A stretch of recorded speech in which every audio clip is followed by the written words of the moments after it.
بسم اللہ الرحمن الرحیم۔ السلام علیکم ناظرین، میں ہوں محمد اسماعیل خان اور آپ کو King Info T V YouTube channel پر خوش آمدید کہتا ہوں۔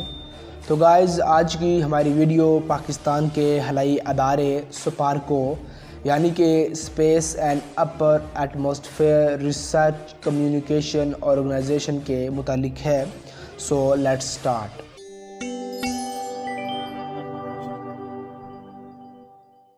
آج کی ویڈیو سپارکو کے کچھ فیوچر پلانز پر مبنی ہے۔ تو گائز، سپارکو نے پچھلے چند برسوں میں بڑی ہی تیزی سے کام شروع کیا ہوا ہے اور دیکھنے میں یہ ایک انسٹیٹیوشنل پالیسی لگ رہی ہے، کیونکہ پچھلے نواز شریف صاحب کے دور حکومت اور اس عمران خان صاحب کے دور حکومت میں اس پر بہت سی زور و شور سے کام شروع ہے، اور ان سب حقائق کو دیکھنے کے بعد صاف نظر آ رہا ہے کہ پاکستان کی اسپیس ایجنسی سپارکو بہت ہی لمبے ارادے رکھتی ہے۔ پاکستان نے کچھ عرصہ قبل ہی 2 سیٹلائٹس لانچ کی ہیں اور ان دونوں سیٹلائٹس کو چین سے لانچ کیا گیا ہے۔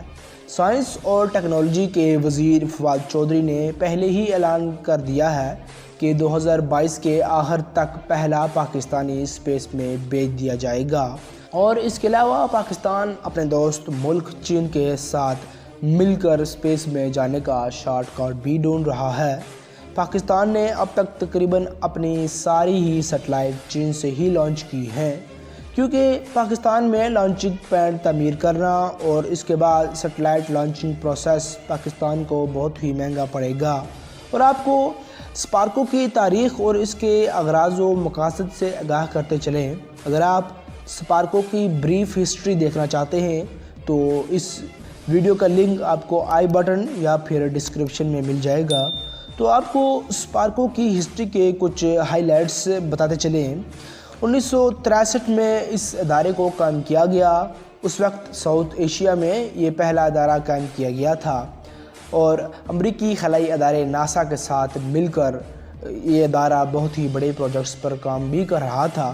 پاکستان خلا میں راکٹ بھیجنے والا ساؤتھ ایشیا میں پہلا، جبکہ پوری دنیا میں 10واں ملک بنا ہے۔ اور پھر 1971 میں سپارکو کی تاریخ میں ایک نیا موڑ اس وقت آیا جب اس وقت کے وزیر اعظم ذوالفقار علی بھٹو صاحب نے اس ادارے کو فوج کے حوالے کر دیا۔ تب تک بہت سارے پروجیکٹ پاکستان کی بری معاشی حالت کی وجہ سے بند ہو چکے تھے، اور اب یہ کہ ادارہ اپنے کام سے ہٹ کر پاکستان کے دفاع کے لیے استعمال کیے جانے لگا، جبکہ اس ادارے نے پاکستان کی دفاع میں کوئی اہم رول تو ادا نہیں کیا، لیکن ہونا تو یہ چاہیے تھا کہ دفاع کے لیے ایک ایسا ہی نیا ادارہ قائم کرنا چاہیے تھا جو دفاع یعنی کہ پاکستان کے میزائل پروگرام کے لیے کام کرے۔ لیکن افسوس کے ساتھ نہ تو اس ادارے نے کوئی دفاع میں خاصا کردار ادا کیا ہے اور نہ ہی کوئی خاص خلائی کام سر انجام دیا ہے، اور ساتھ ساتھ دن بدن اس کے بجٹ میں کمی کر دی گئی۔ اس ادارے کو بنیادی طور پر پاکستان کے معاشی اور معاشرتی ترقی کے لیے بنایا گیا تھا، لیکن اس پر کوئی توجہ نہیں دی گئی، اور وقت گزرنے کے ساتھ ساتھ یہ ادارہ آگے بڑھنے کے بجائے پیچھے ہی رہ گیا۔ اس کے بعد 1990 میں سپارکو نے بدر 1 کو لانچ کیا، جو کہ ایک کمیونیکیشن سیٹلائٹ تھا، اور 1996 میں بدر 2 کو لانچ کیا گیا۔ 2005 میں پرویز مشرف صاحب نے یہ کہا تھا کہ ہم نے بہت سارا وقت ضائع کر دیا ہے اور اب ہمیں بہت ہی تیزی کے ساتھ خلائی تحقیق پر کام کرنا ہوگا، یعنی کہ سپارکو پر کام کرنا ہوگا۔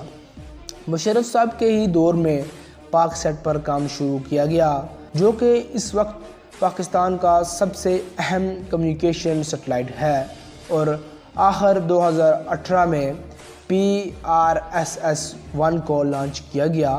تو ویورز، آپ کو بتاتے چلیں، PRSS-1 ایک سیٹلائٹس کا نیٹ ورک ہے، اور اس کا مادہ سی پیک کے مادوں میں بھی شامل ہے۔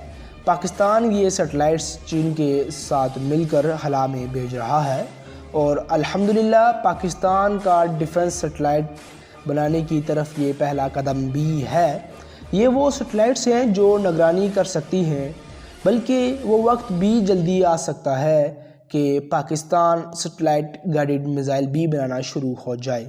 اسپارکو کا اگر ویورز دیکھا جائے تو بنیادی مقصد پاکستان کی معاشی ترقی اور پاکستانیوں کی زندگی کو بہتر سے بہتر بنانا تھا۔ مثلاً سیٹلائٹ ہمیں پہلے سے ہی بتا دیں کہ کس علاقے میں درخت کم ہو رہے ہیں، کس علاقے میں زیر زمین پانی کم ہو رہا ہے، کس علاقے کو تعمیراتی کاموں میں بہتر طریقے سے استعمال کیا جا سکتا ہے، کس علاقے میں کون سی فصل کاشت کی جا سکتی ہے اور کس علاقے میں آندھی، طوفان یا پھر سیلاب کا خطرہ ہے، تاکہ بروقت ان خطرات سے نمٹنے کے لیے انتظامات کیے جا سکیں اور لوگوں کی جان و مال بچایا جا سکے۔ بنیادی کام تو یہ تھا اسپارکو کا، لیکن اس کا رخ ڈیفنس کی طرف موڑ دیا گیا، جبکہ اب اسپارکو اپنے اصل مقصد کے لیے رواں لگ رہا ہے اور اب ڈیفنس کے کاموں پر بھی اسپارکو ایکٹیو نظر آ رہا ہے۔